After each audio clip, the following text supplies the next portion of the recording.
Good morning to those of you in Asia, especially to our two speakers. You've gotten up very early in your continuing service to the National Committee on U.S.-China Relations.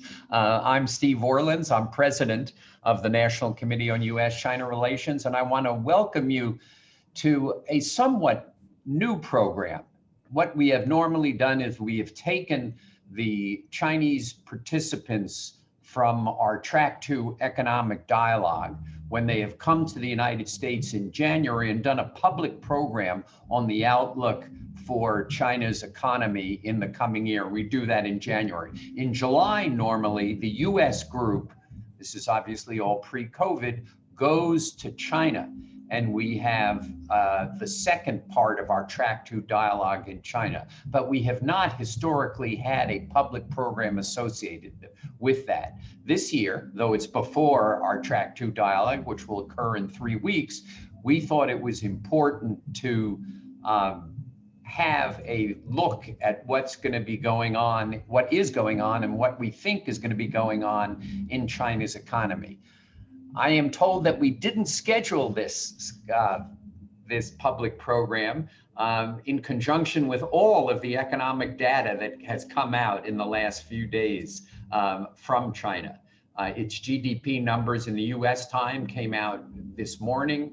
Its export numbers came out around 3 days ago. I think there were lots of surprises in that for those of us who watch China's economy. So we've got two of the outstanding economists on China with us today to kind of shed light on all of this data, on what's going on the macroeconomic outlook for China's economy, what we should be expecting, not only in the coming year, but in the coming years. Both are participants, as I said, in our Track 2 dialogue. Liang Hong is currently director of the Institute of Innovation and Industry Studies. She previously was head of research at China International Capital Corporation, what we refer to as CICC. She is a PhD in economics from Georgetown University. Xu Gao is currently the chief economist of Bank of China International, leading the Research Institute and the Sales and Trading Department. His PhD in economics is from Beijing, from Peking University. So I will start by asking each to give their overview of what's going on in the Chinese economy. I'll then ask some questions, and then the audience, which is some very esteemed folks who focus on China's economy, can ask questions by clicking on the Q&A icon at the bottom of their screen and typing in a question, and I will ask that question in time. But let me turn it over to Liang Hong. We thank you so much, not only for participating in the Track 2 dialogue, for being with us early this summer morning. Thank you, Steve, for having me. I will start with a quick summary of how we see the data that was just released. China's Q2 GDP growth came in at 7.9%. That is below consensus.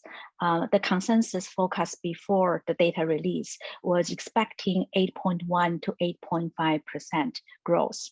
And this is also in comparison to the 18.3% achieved in Q1. Of course, Q1, that number was particularly high due to the very low base in 2020. I think the broad reading of the data release was the growth momentum is softening and the growth recovery remains uneven. Let me dive into the composition of the growth briefly. Exports remains to be the bright spot for China's growth. So if we look at the past 7-8 months, China's export performance continued to surprise on the upside, despite many economists have predicted it will soften. I think that reflects the very strong recovery in the US economy and in some other parts of the world. If we just look at the June data, the most latest monthly data, the exports to ASEAN countries and to India have surged to 30 to 40%. So we're from the export side, we could see a broadening recovery of the global economy. So the strong exports data also is very much consistent with very strong industrial activity data. So China's industrial activity numbers have been quite resilient and have been stronger than expected. So the June industrial production number, the growth came in at 8.3%. If people remember, before COVID, China's industrial production growth number have settled around 4 to 5%, even 6% is a strong number. So to be running at not too low base already at 8%, that shows the strength is pretty much probably stronger than pre-COVID level. So if we look at the export part of the economy, the industrial part of the economy, it is running, in our view, close to maybe a bit overheating even. And that's also consistent with the very, very strong PPI running at above 8%.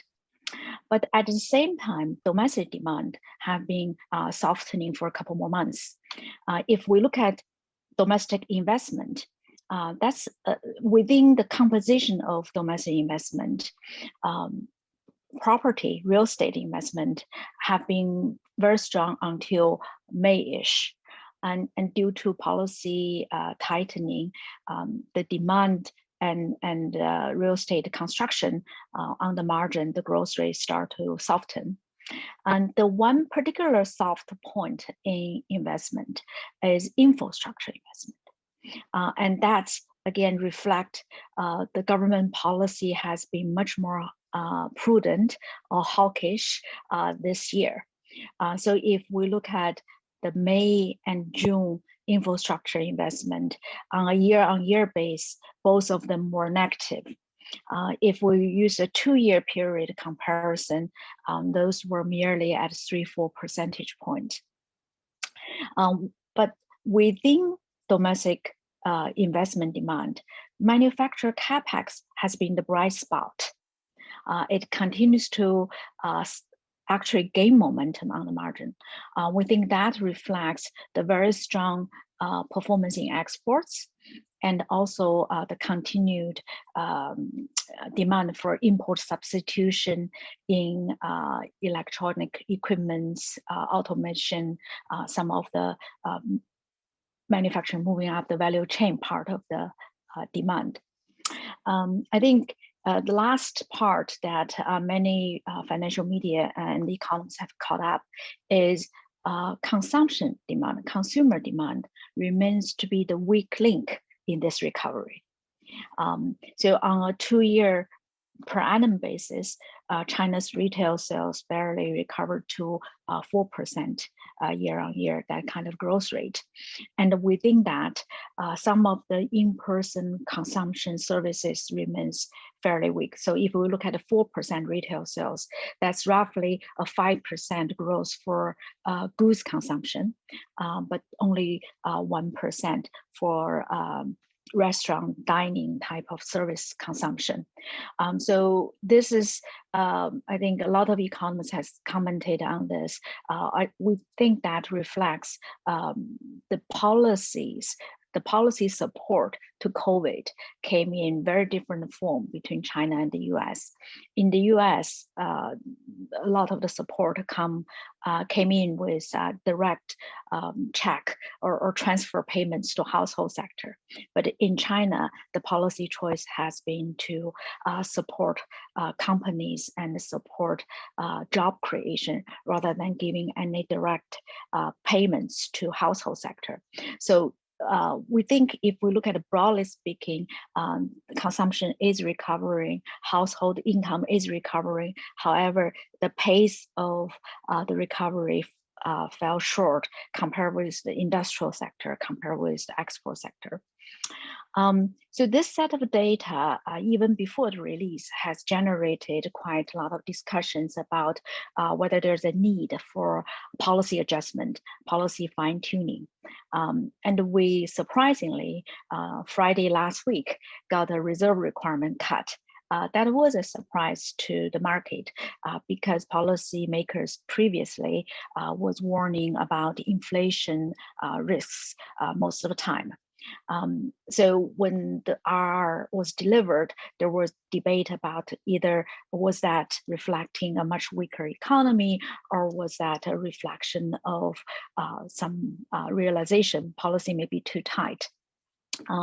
I think probably the latter camp is more accurate, given the Chinese policymakers came into the year foreseeing very strong exports, and they would like to use the opportunity to address some of the structural long-term challenges, including leverage. So they deliberately run a tighter policy mix. So if in the US, investors are talking about exit of the Fed or exit of the fiscal policy sometime down the road. If we look at it in China's case, monetary policy has exited its stimulus stance around November last year. For the first 5 months, 6 months, when we got the data, it suggests the fiscal side has run into a significant tightening. Dr. Xu Gao will share with you more details how that number looks. But I think at this juncture, when the latest data continue to show sequential momentum of the growth, probably the domestic side is still significantly below its potential. And China's CPI inflation is, there's a little inflation pressure. CPI inflation runs at 1% barely, despite 8 to 9% PPI. I think some consensus is emerging. Policy mix, fiscal and monetary, needs to be fine-tuned, particularly probably fiscal spending has been lagging significantly behind the budget. So if China decides to be more supportive to growth, there's certainly a lot of room for policy maneuver. With that, I pass the floor back to Dr. Xu or Steve. Go ahead, Xu Gao. Good morning, Steve, and good morning, Liang Hong. And it is always my pleasure to be a part of this program, and it's my pleasure to give my views about Chinese economy in this forum.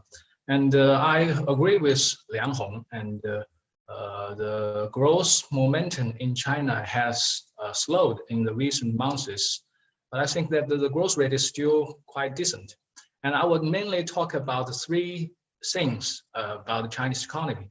First is the export, and second is the domestic policy orientation, including fiscal and monetary policy, and third is the inflation. First, as Liang Hong said before, that export in China is export of China in the past several months is the bright spot of the Chinese economy. And I think that is to a large extent a result of this asymmetric recovery pattern between China and the developed economies. Okay, if you look at the recovery in the supply side of the world economy, actually China's industry production output after seasonally adjusted is now more than 10% above the pre-COVID level. In the meantime, the industry output in developed economies, including United States and Europe, is still a little bit lower than the pre-COVID level. So on the supply side, the recovery of Chinese economy is much better than the developed economies. But if you look at the demand side, if you look at the retail sales, actually the single adjusted retail sales in United States is about 20% higher than the pre-COVID level. And in China, actually the retail sales in China has also recovered after in the past several quarters, but the level of the retail sales in China nowadays is just about, is less than 10%, is just about 5 to 10% higher than the pre-COVID levels. So the recovery of the demand side in China is slower than it was in the United States. I think that reflects the different orientation of the policy stimulus of these two countries, of the two kinds of countries, as Liang Hong said before. So that has led to a kind of recirculation, global recirculation, as I said before. You can see that the stronger supply and the stronger demand, stronger supply in China and the stronger demand in the United States in combined has led to stronger export of China to United States and to other countries. So we expect that the global economy will continue to recover in the coming quarters as the inoculation of this vaccine, and I think the developed economy will get to the herd immunity status in the coming 1 or 2 quarters, and that will lead to strong demand of China's exports. So we expect China export continue to grow strongly in the coming quarters, and that is the export side. And if you look at domestic side, actually the domestic demand in China has grown much slower, has been growing much slower than the export growth. I think that is to a large extent prudent policy orientation in China in the past several quarters. Because when you have a strong export demand, and if you use too much policy stimulus within China's economy, that will lead to too much aggregate demand.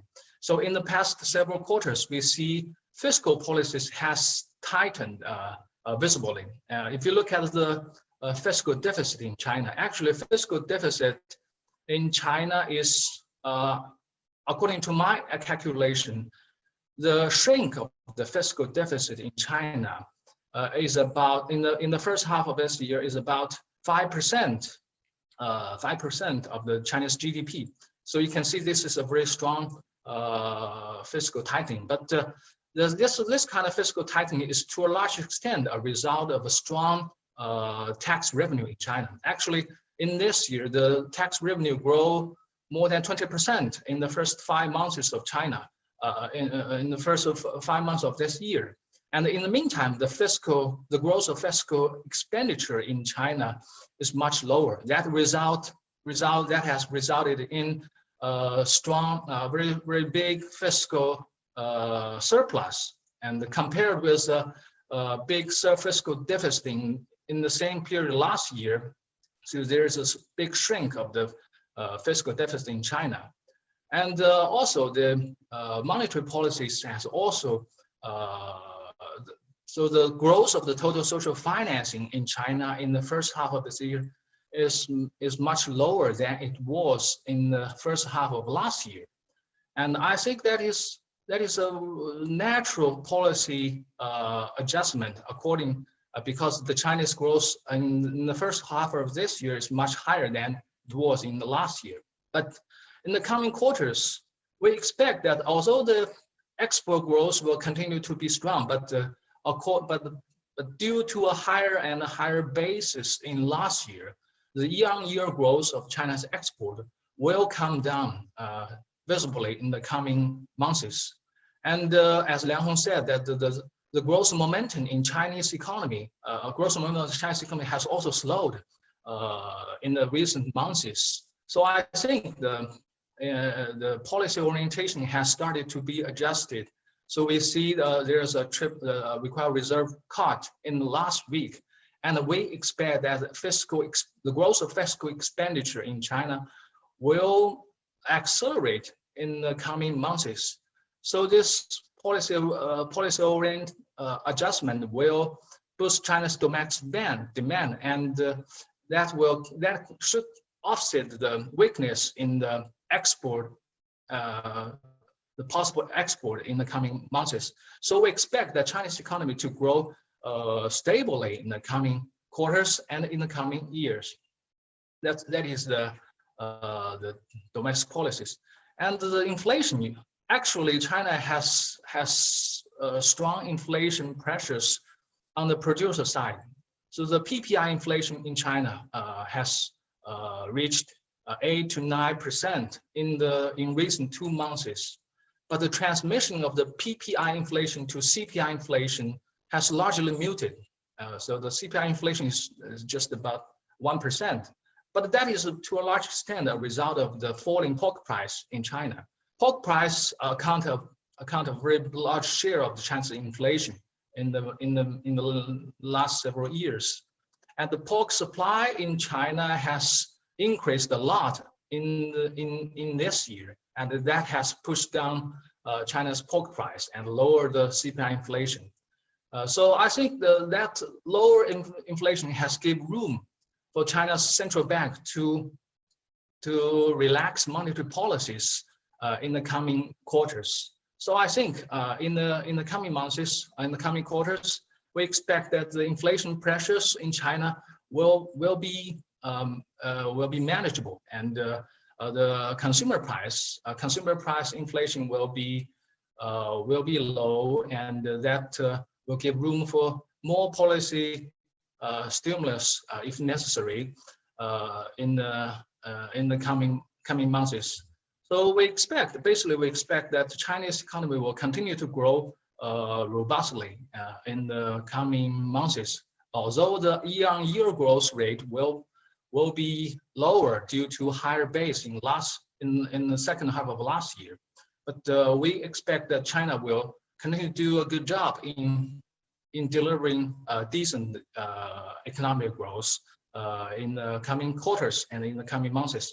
And if you my forecast for the GDP growth in this year will be around 9%, which is slightly higher than the market consensus. And my forecast for the GDP growth in next year, in year 2022, I think my forecast is about 6.5%, which is higher than the GDP growth before the COVID-19. I think the main reason for that is after the outbreak of the COVID-19, the global demand has expanded due to the expansionary monetary and fiscal policies globally, especially in advanced economies.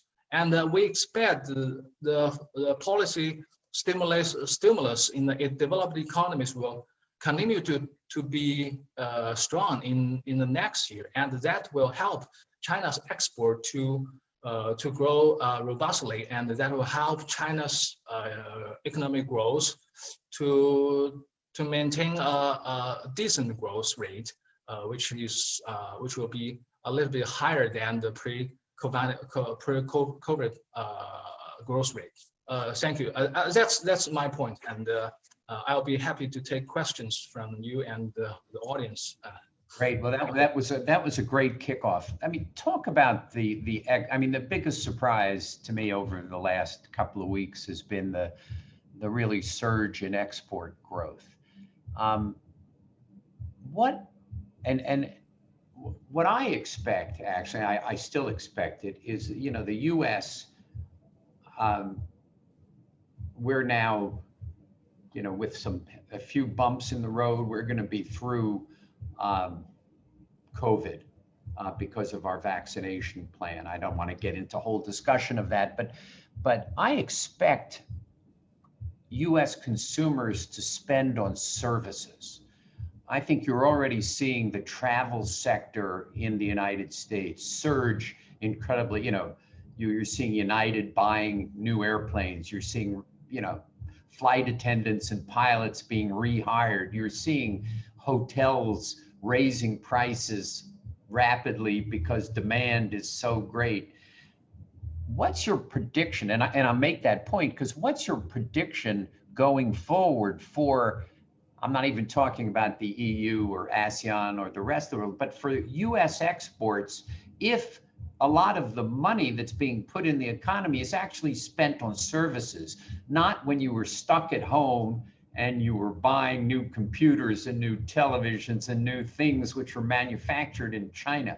Is this surge going to continue, or are we going to see a leveling out or potentially a decline? And what does that mean for the future of China's GDP growth? Okay, I will answer that question and see whether Dr. Liang Hong has more to say about that.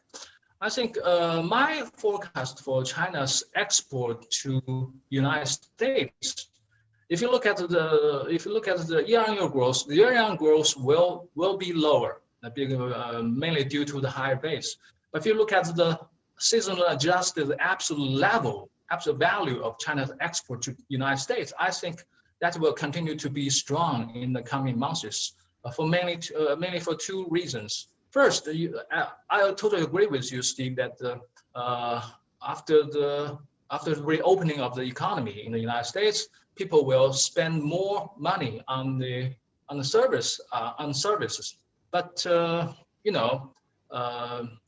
because of the expansion in fiscal policies in the United States, and the government has given a lot of money to the consumers, actually the income is not a tight constraint. If your income is a tight constraint, so if you spend more money on service, you cannot spend more money. You have to spend less on consumer goods. But the income is not a tight constraint in the United States. So I think the more expenditure on the services will not have that much negative impacts on the expenditure on consumer goods. That's one reason. A second reason is actually, if you look, the first country in the world to achieve the herd immunity is Israel, and Israel has reopened its economy in June this year. So the economic development in Israel can give us clues about what the U.S. and the European economy will be in the coming quarters. So if you like the economic data in Israel, after the in the second quarter of this year, when Israel has achieved this herd immunity status, actually Israel retail sales in Israel recovered in the second quarter, and the import of the consumer goods of Israel actually recovered significantly in the second quarter of this year. So I think the message we can get from Israel is that after the reopening of the economy, the appetite of the economy for imported consumer goods will continue to increase. So I think combine these two reasons, I expect the absolute value of China's export to United States will maintain at a very high level for some time. Liang Hong, did you want to comment on that? Yeah, I agree with Xigao. I think when we see this very strong export number, not just from China, but also Japan and Korea, this is reflecting the very supportive policy in the US, but also in Europe. And many of those support came in the form of direct transfer to household sector. And that translates into still fairly high demand for tradable goods. But I want to add one thing that even last year, people started to debate whether China's exports will start to fade once everybody start to recover from COVID. One of the things people have noticed is Chinese manufacturers have gained the market share because they recovered at first. And if this was a quarter or two phenomenon, it's reasonable to expect once everyone else supply chain start to recover, the market share will be given back to the previous owner. But as we have seen, this has lasted for almost a year. And if we look at the global vaccination progress, it looks like most of the developing countries will not get adequate vaccination probably until middle next year. So the whole supply chain remains fairly vulnerable, and still pockets of problems came up. So I think there's a open question: how much of the export market share gains by the Chinese companies are more permanent? Yeah.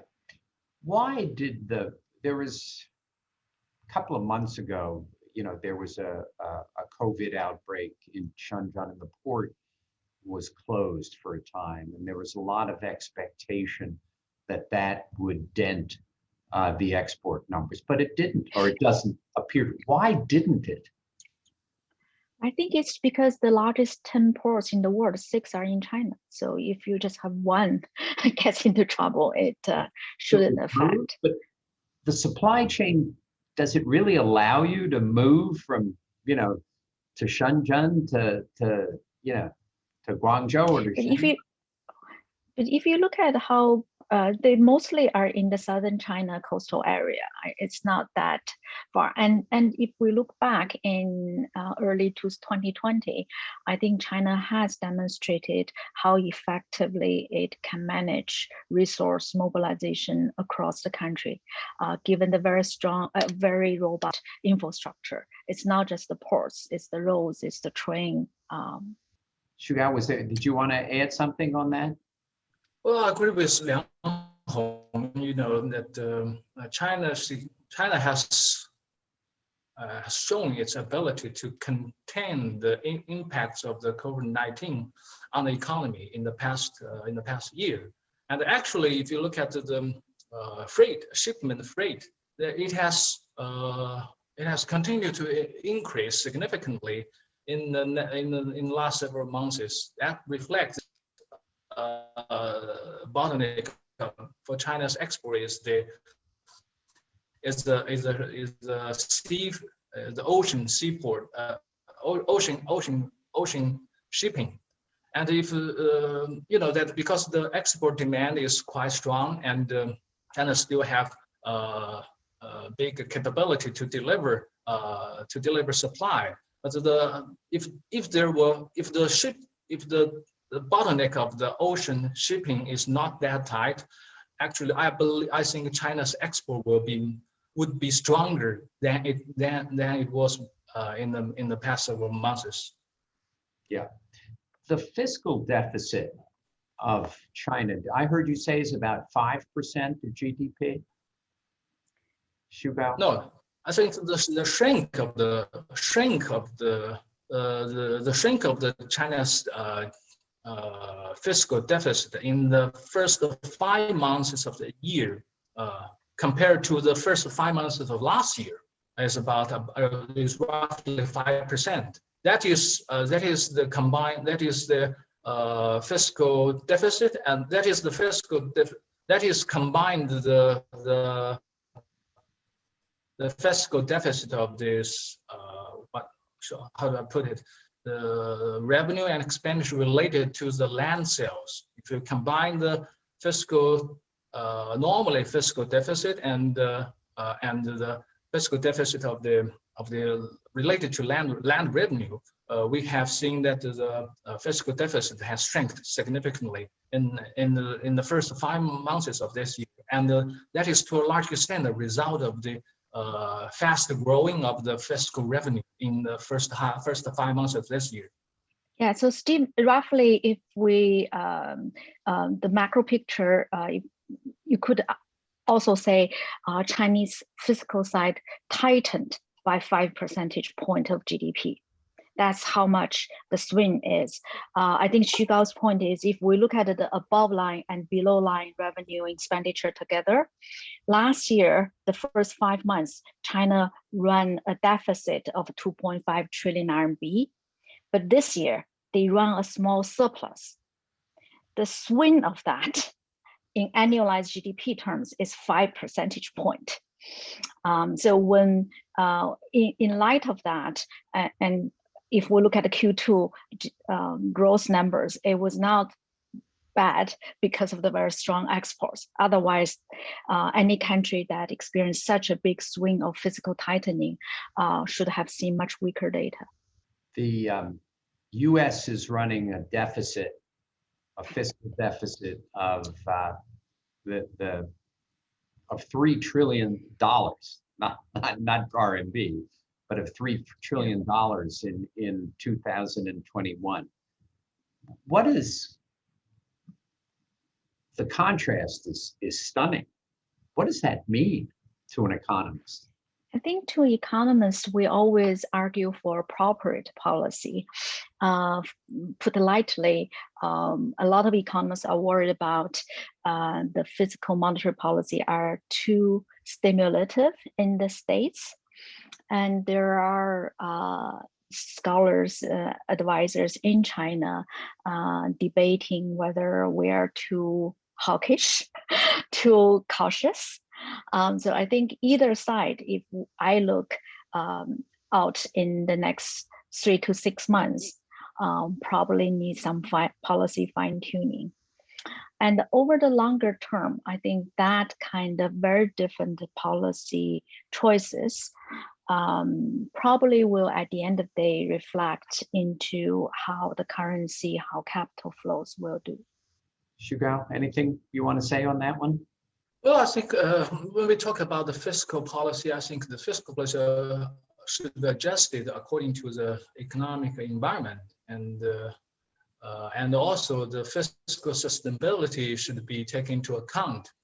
And I think for China, when you see strong export demand, when you see there is inflation pressures at the producer side, I think it makes a lot of sense to take a kind of prudent policy stance in fiscal and monetary policies. But I also believe that in the coming quarters, the fiscal policy stance in China will be more expansionary compared to the first 5 months of this year. And if you look at the United States, I think United States, because the interest rate in the United States is quite low, which means the burden of this government debt, interest burden of the government debt is low, and I think the sustainability of the U.S. government debt should be something taken into account when the policymakers in the United States come up with the fiscal policy in the coming years. But I think that is not a very big problem for the time being, and the expansion of fiscal policies in the United States has visibly helped the U.S. consumers to recover from the impacts of the COVID-19. So I think that has done a lot of good job in the coming quarters, but in the last several quarters. When will China have 70% of its population vaccinated? Well, I think they're already at 50. So they're running at about 100 million people every 10 days. So if they can keep that speed, I think they would probably it would take a month and a half to 2 months. But I think U.S. experience, everyone showed once you get to past 50, it gets more difficult to do. The first 50 is much easier. Mm-hmm. Yeah, that's because my question then was going to be what, in the early, for the first year plus of COVID, the quarantine system was effective. But now the vaccination, especially the new technology and the very high effectiveness of the Pfizer, Moderna, AstraZeneca, and J&J vaccines, the efficacy of this is really very effective, and it's allowed the United States to begin to approach something. It's not normal yet, but in the next few months. The quarantine system in China has high economic costs. So will that system then ultimately, when vaccination is sufficient, be abandoned, or will there continue to be what is effectively a zero tolerance for any COVID? I will give a first shot on this question, Shiga. You can try as well. I think all the countries are watching how this is evolve. If you look at the Delta variant and how the outbreak, how the COVID cases started to rise so fast in Britain and even in Israel, some of the very high vaccinated nations. Again, we have been, this virus has proven to be much more tricky than many people expected. We had a few falls down before. So I think given China has been very successful in containing it, and given the very broad domestic consensus to support such a policy, I would think they would, the government would be fairly cautious of opening up. At the moment, they are watching for some other nations, including the US, how the vaccination can deal with the variants. I would hope if at the end of the day, the vaccines, even if it cannot prevent complete from people getting the virus, but if it can significantly reduce the hospitalization and death rates to a normal cold level or flu level, I think probably China can think about it to open up as other places, but it would not do what some other country has done, so-called a little bit too early kind of opening up, and you got hit by second wave, third wave, and the fourth wave. Well, I agree with Liang Hong that I believe that Chinese government will take a very cautious stance in evaluating whether to abandon the system, because the system has proved its effectiveness and its usefulness in the past several quarters. And we economists are not experts on pandemic, so I think so we cannot make our professional evaluation on that. But from the economic perspective, I think we should compare the direct cost of this system and the indirect revenue of this system. Yes, if you shut down a city, that will inevitably lead to big negative impacts on the economic activity in that area. But if you look at the experience in China in the past month, in the last year, because of China has controlled the has do a lot of very good job in containing the spread of the virus within the economy. China's economy recovered. China has done actually the best job in the world in recovering in terms of the economic recovery. So if you compare the direct cost and the indirect revenue, I think the consensus within within China is quite strong that this system is useful, and at least we need that for a moment. I think you're right. It's not a fair question for economists. I think the economists can analyze the economic costs of each of the approaches. I think there is a the virtual inability of Americans and others to go to China because of the quarantine policies. It's very difficult to analyze what the economic costs of that, but I can tell you the human costs are enormous.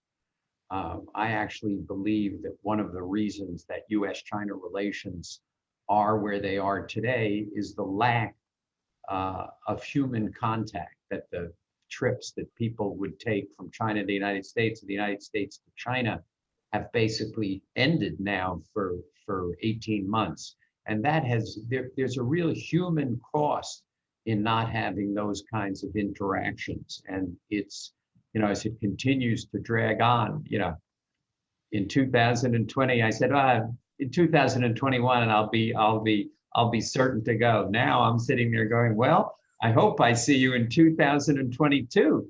but it's there. There is a serious cost to that. That's not true. That is partly quantifiable. Partly it's an economist's work, and partly it's not quantifiable. There's been a lot of talk in the United States about China's demographic challenge. How do you think about that? You know, that we've seen basically a peak in China's population. How should we think about that, not in terms of China's growth in 2021, but in 2030, and kind of reaching the long-term plans of for China? Shall I go first, or Shugo, you want to go first on this one? You go first. Okay. I always felt the demographic picture or question is more complex than first meets the eye.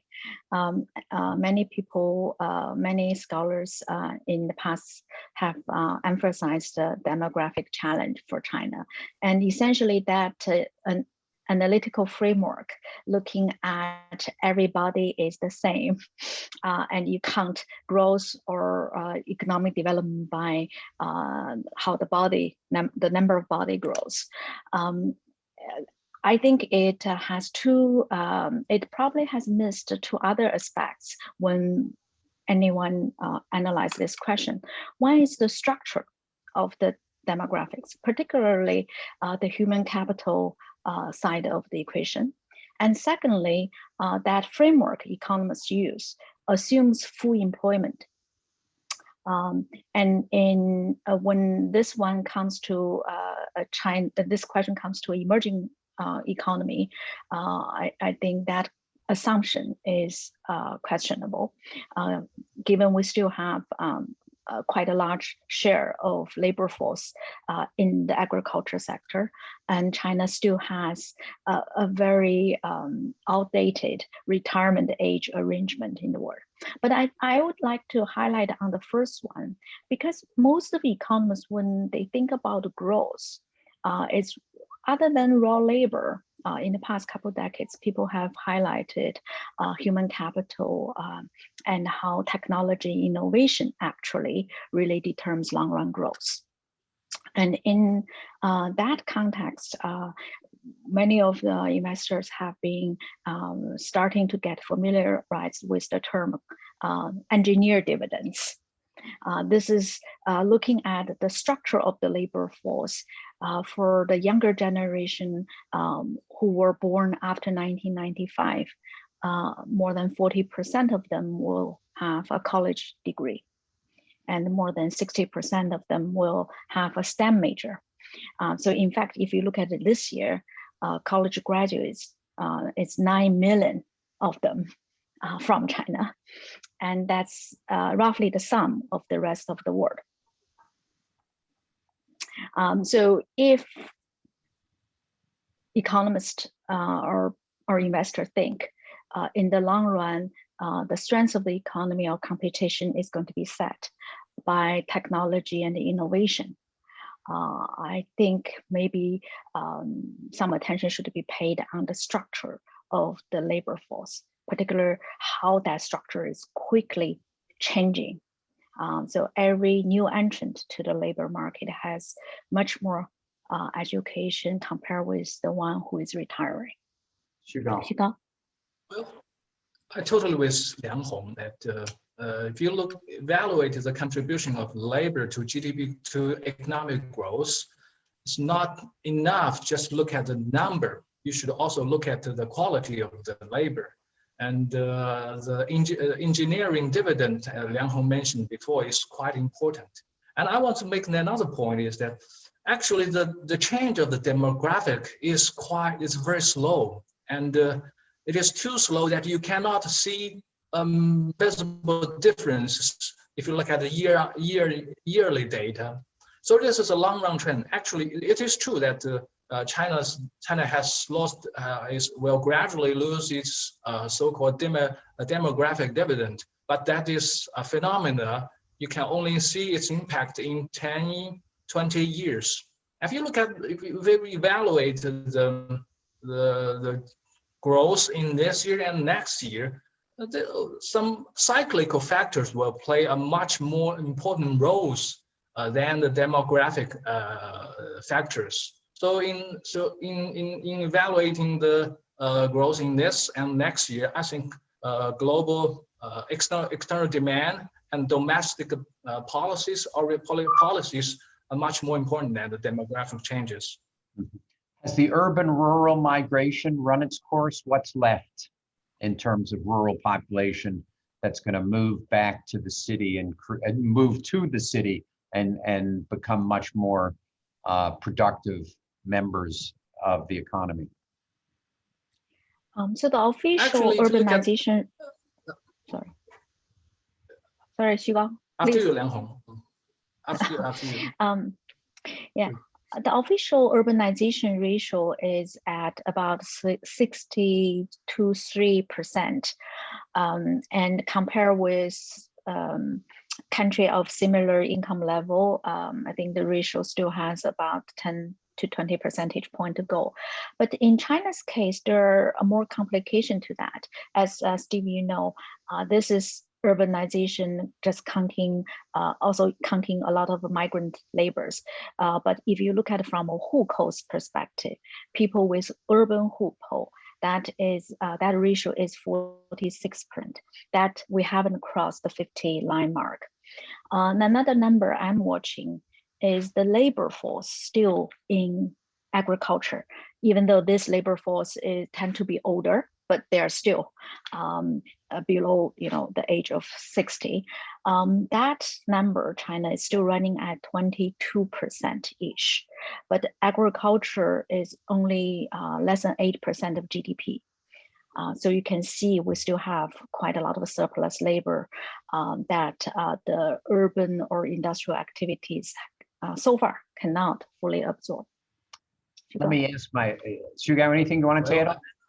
I agree with Liang Hong, and I have nothing to add. Okay.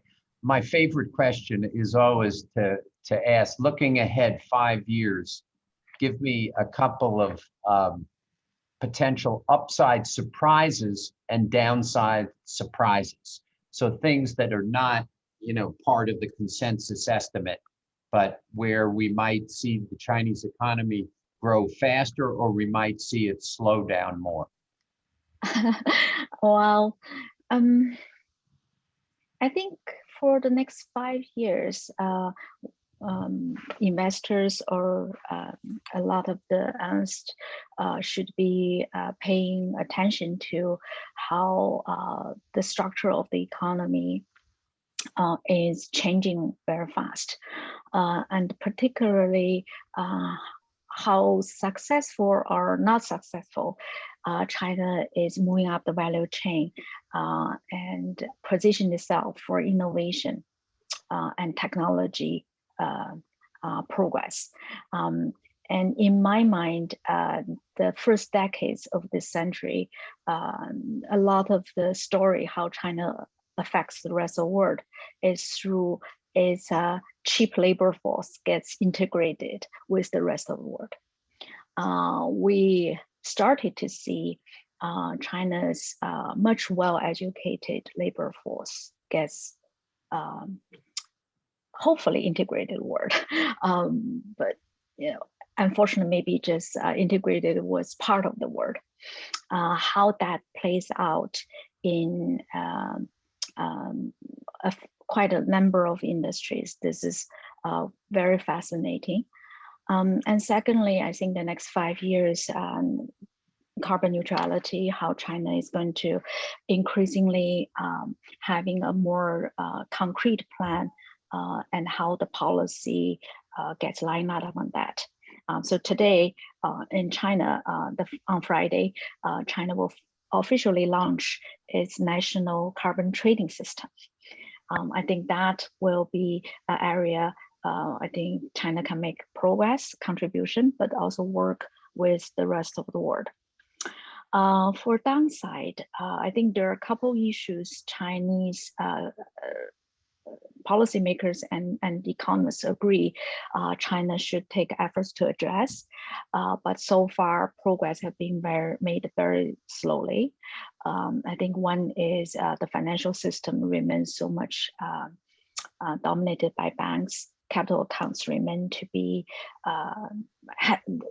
capital account opening progress has been made, but slow. Whether those areas continue to be drags for reforms and also drags for better resource allocation. I will stop that. Xigao.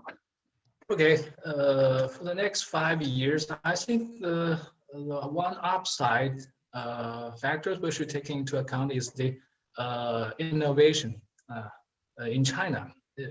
Actually, the number of the international patent granted in China is now higher than it is in the United States, and the number has continued to climb very fast. And if you look at for example, look at the internet industry. The innovation in internet industry in China is very active. In the past, China, the development of the internet industry is more like copy something from abroad to China. But now the innovation, this internet sector, it has turned into the copy China's model to other countries. So China now, at least in the internet industry, has become the source of the innovation globally. And as you know, that China there's about 10 million college graduated students every year in China. I think these high educated people will push China's ability of the innovation further in the coming coming years. And another upside, I think, it is this carbon neutral and carbon peak initiative, and that means huge energy demand for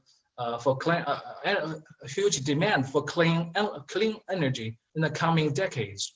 And I think that will translate into huge investment in solar power, in wind power, and that will generate a lot of opportunities.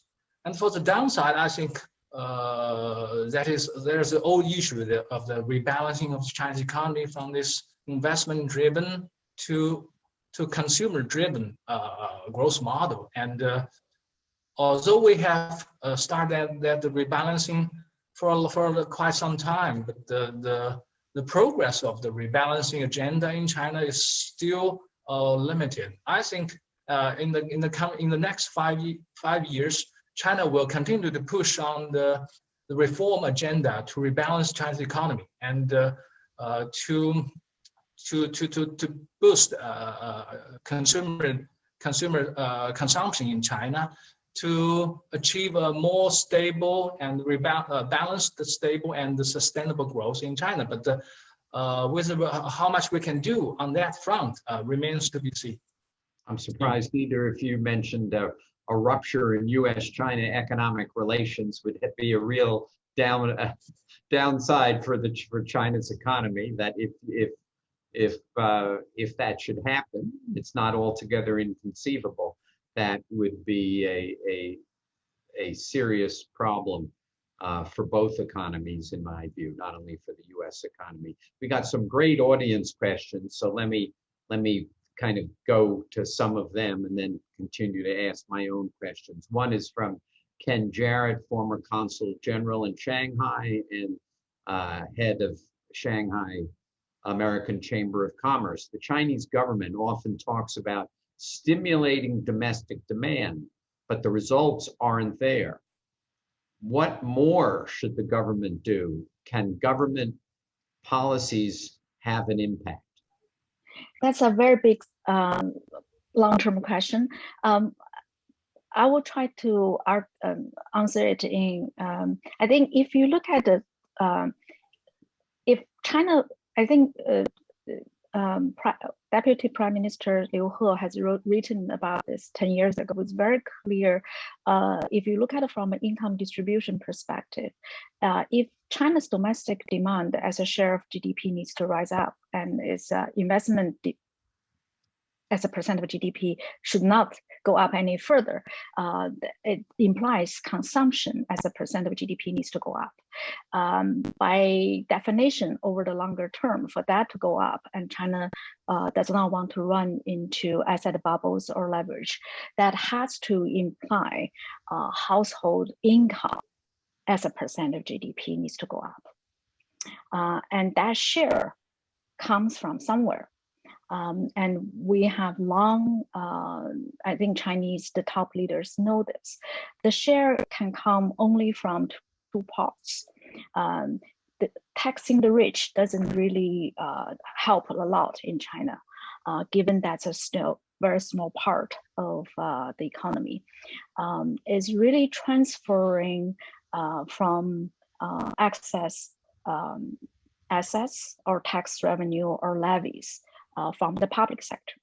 And China has been doing that in the past 10 years. So as a result, we have seen that share going up. But further reforms are needed to adjust some of the excessive levies. It's not tax, just only tax. It's like the social security contribution. For example, China's pension contribution by corporates is still 16%. That's the 6 percentage point higher than the US. And that's related to the pension reform, to the unfinished SOE reform, a lot of those things. So at the end of the day, if China really wants, for example, China's consumption shares of GDP to go up to close to 60%, I would expect to see some income redistribution within the domestic economy. And much more of that should be achieved from the public sector to the private sector, rather than within the private sector. There is some rotation needs to be done, but China's elephant in the room is from the public sector to the private sector. Shugo? Well, I agree with Liang Hong that in order to boost the domestic demand, especially boost the domestic consumption demand, China should do a lot in terms of the structural reform.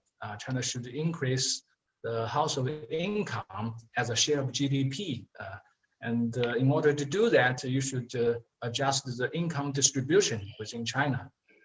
And China's government has started to make progress on that front. For example, in the last several years, we have cut tax in order to push up household income in China. But this structural reforms takes time, this structural reform has started to show its effect, but it takes time to have its full to show its full effect. And in the meantime, Chinese government has used this policy stimulus to boost investment demand, for example, infrastructure investment and property investment. But in doing that, the policymakers should maintain a balance.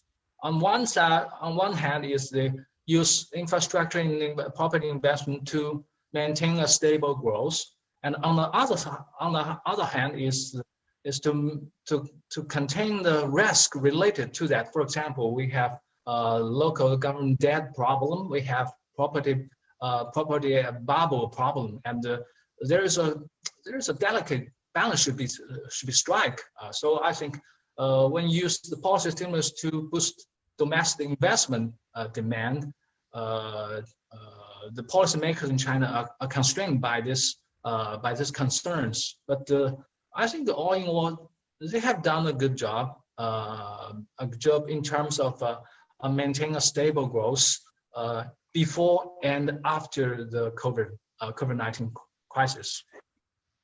They certainly could have, if they'd taken, Liang Hong pointed out that the Chinese government, US government took very different approaches to COVID relief. If the Chinese government had had direct payments, or let's say created vouchers for Chinese consumers to buy stuff, that would have had a very different effect and dealt with what Ken Jarrett was asking. I think that's more controversial. I actually just had some discussion with a senior regulator on this before. I think for China, firstly, household has very high savings rate. So the urgent demand, like to get direct payment to household to save the cash flow, that kind of urgent need that didn't exist in China. And secondly, given how large, how people are spread it around the country, it will be hard to do a direct payment to household. Maybe in the future, if we have a digital currency, it will be easier to do. Talk about the digital currency. Yeah, I invited this. Kind of where it is, where it's going to go, and what it means for China in the world. Shigo, you take this one. You're closer to them. Well, actually, I'm not an expert on the digital currency, but I think that the digital currency issued by the PBOC, Central Bank of China, will facilitate the transaction in China. Actually, I want to add one point to the last question. Actually, if China, just like the United States, to give a lot of money directly to China's consumers, and if that policy boosted China's consumer demand for goods, I think the inflation pressures in China and the United States will be much higher than it is now. So I think when you have expansionary fiscal and monetary policy outside China, I think it makes sense for Chinese government to take a more prudent policy stance in terms of the boosting domestic demand. Wouldn't it be interesting if every Chinese had a digital wallet and the central government made a decision that they needed a stimulus, that it was kind of the decision which the US government made. It took a very long time to actually implement it and get the money to American consumers. If China had made a similar decision, obviously they didn't, and decided they wanted to get money in the pockets of Chinese consumers, the PBOC could instantaneously distribute it to Chinese consumers around the country. It would be a remarkable tool for that purpose. Do you guys agree with that? Am I wrong, or is that basically how it works? I agree with you, Steve. I agree with it you will that be a very powerful this tool. digital currency, I think it is very important to financial infrastructure, and that will help to increase the efficacy of the China's financial and the fiscal policies in the coming years. Have either of you used the digital yuan? I got the invitation, but I have been so far too lazy to set it up. Shigo, did you get an invitation to set up? No. Oh, I got the invitation from my bank. I should take some time to do it. You get 200 RMB red pocket.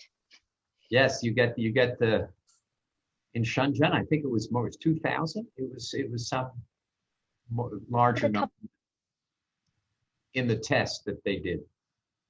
Let me go to some more. A lot of the questions relate to the credit issues. Jeff Moon asks, Chinese corporations have defaulted on local bonds this year at the fastest pace on record. How will the latest economic data affect China's policy response to this program? Similarly, someone else asks, bond defaults are high, and Tsinghua Uni Group has just announced that it is insolvent and needs restructuring. How serious is the potential for credit disruptions in China? Is this one of the reasons credit policy was relaxed recently? I will be very brief on both Shiga and I. When we summarize the Q2 performance, one of the message we try to emphasize is quite a lot of the slowdown of the economic growth was a deliberate policy choice. And the policymakers at the end of last year, when they set up policy agenda for this year, they explicitly said they would take up the opportunity when the external demand, export were very strong. They would take up this opportunity to try to address some of the long-term challenges. This is including local government borrowing and some of the culprits, excess borrowing issue. So it's not a surprise they allowed some targeted defaults by both local government funding vehicles, related bonds, and a few large corporates defaults. And we think that's probably also contributed to some of the weak spots when we see in the data. But again, they're very careful and they don't want this to translate into either a systematic risk or a broad, too quick slowdown of the economy. That's where we're starting to see policy fine-tuning. But I think if we look at the past few years, this economic team seems to be fairly determined to get some of this bond borrowing excess out of the way. So we may be still in the future see a couple of those stress points, but so far it seems to be a much more it seems to be a much managed process rather than Minsky moments as some have feared. Hugo? I agree with Liang Hong, and bond default I think is necessary for a healthy bond market, and that will help investors and firms to strengthen the discipline.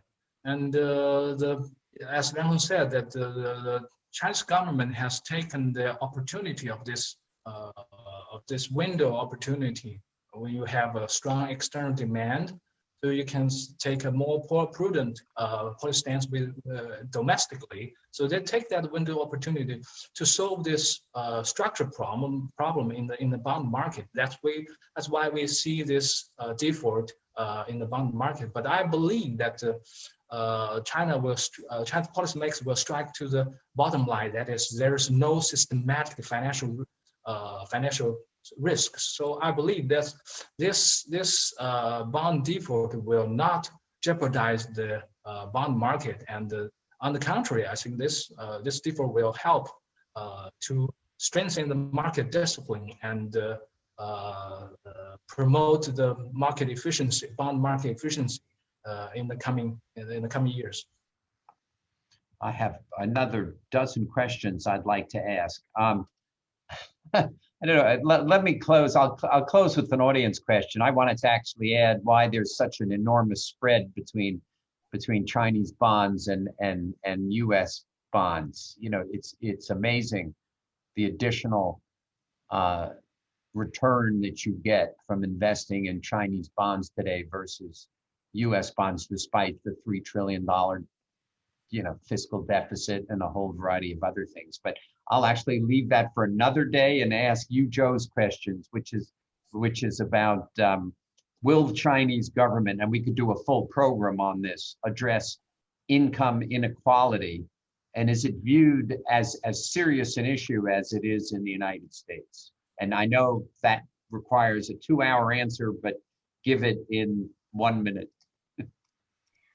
Yes, and but the trick in China is where you do that adjustment.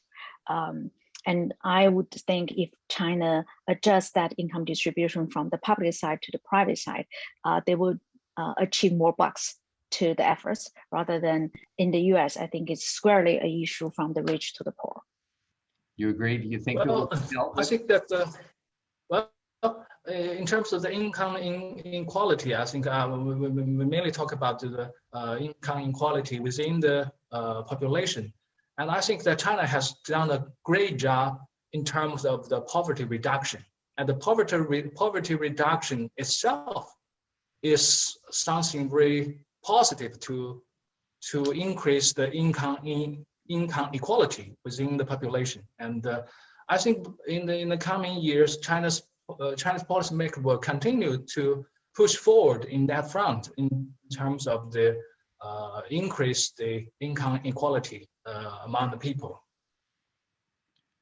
you want to give a quick answer on my question on why the spreads are so wide?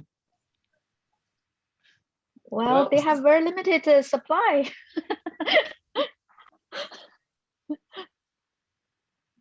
Well, my answer to that is quite simple. After all, the interest rate is the price of the saving. So it is determined by the supply and demand of saving. And China is a country with excessive saving. That saving rate in China is more than 40%. And the national saving rate in the United States is much lower than in China. So if you have more supply of saving in China, so you have lower interest rate. An excess savings, interest rate should be low. Yeah, right. China is running at a government deficit at 7%. US is running 10% above. So why are you actually so much lower? Because China, so it's determined by the supply and demand. And in China, the demand for saving is also very, very strong. China has a economic growing much faster than United States, which means that the China's demander for savings can give much higher rate of return on savings. I think that is the main problem. Main problem there. I have gone significantly over, so I could squeeze a little more out of the two of you, so I could make better decisions about portfolio allocations. But thank you both so much for getting up early this morning, for educating us so well on what's going on in the Chinese economy, for taking us beneath and into the data so we can have a deeper understanding. But thank the audience for joining us, and thank you both for what you do for the National Committee. It's deeply appreciated. Pleasure. Have a great day there in China. Thank you. Bye-bye. See you next time. Bye-bye. See you in a few weeks.